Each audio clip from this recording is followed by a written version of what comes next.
welcome back to Free Tip Tuesday. My name is Garrett Rathke, Club Pro at Center Hills Golf Club. Today I'm going to talk a little bit about how to have a proper grip. And I'm going to show you a couple of ways, if you have a weak grip and a strong grip, how that's going to influence the club head, which is going to influence the ball. A grip is really important because that is your only connection to the golf club.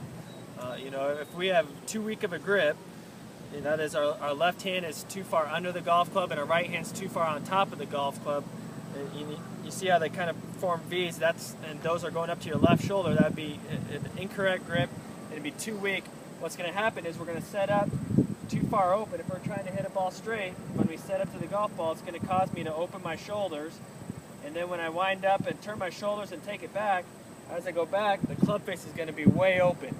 If you can kind of see there in the picture there, that club face does not match my forearm. It is open, which is going to cause a very weak hit and a slice. And then on the other hand, if we have too strong of a grip, that is our left hand, the logo of your glove is way on top of the club and your right hand's way too far underneath it, the other's going to happen. So, when we set up, we're going to set too far with our shoulders closed, and when we take it back, we're going to wind up with a really shut face. If you can kind of see the face is really shut. It's looking back at the camera. We need that face to always match our forearm. Okay, so if my grip's too strong, I'm going to take it back shut, and then I'm going to have to get underneath it, and you're going to have to compensate in your golf swing. You're going to make it more difficult than it needs to be. And the opposite, if I have too weak of a grip, it's going to be too open when I go back, and now I'm going to have to, overcome an open face and try to square that up with my body, which is going to make the game so much more difficult than it needs to be. So really work on having a neutral grip. That is, as you place it kind of along the base of your fingers here, the top of your wrist, which is kind of, your wrist joint there, that's going to be right on top of the club. Notice how you can't see the top of the grip underneath my left hand, and that V that it forms here, that's going up towards my right shoulder.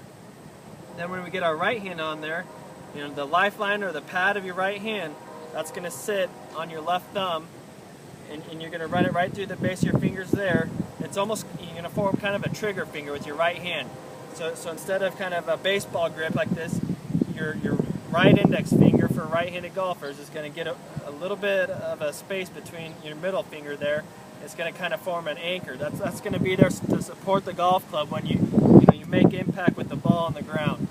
So when you get a proper grip on, it should look a little bit something like this. So the left hand's up there, the V's kind of running up towards my right shoulder, and my right hand gets on top of that club, so that pad sits right on my left thumb, and it forms another V, and that goes up to my right shoulder, and face on, that's what it's going to look like. And then when we swing a golf club, as I take the club back, the face winds up a lot more square and it matches my forearm, which means it's going to be a lot easier to swing that golf club and not have to compensate to square the face. You can hit a lot more balls, straight down the middle and not have to worry about a slice or a hook.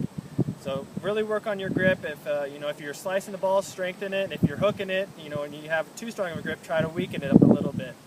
Do that and you'll have more fun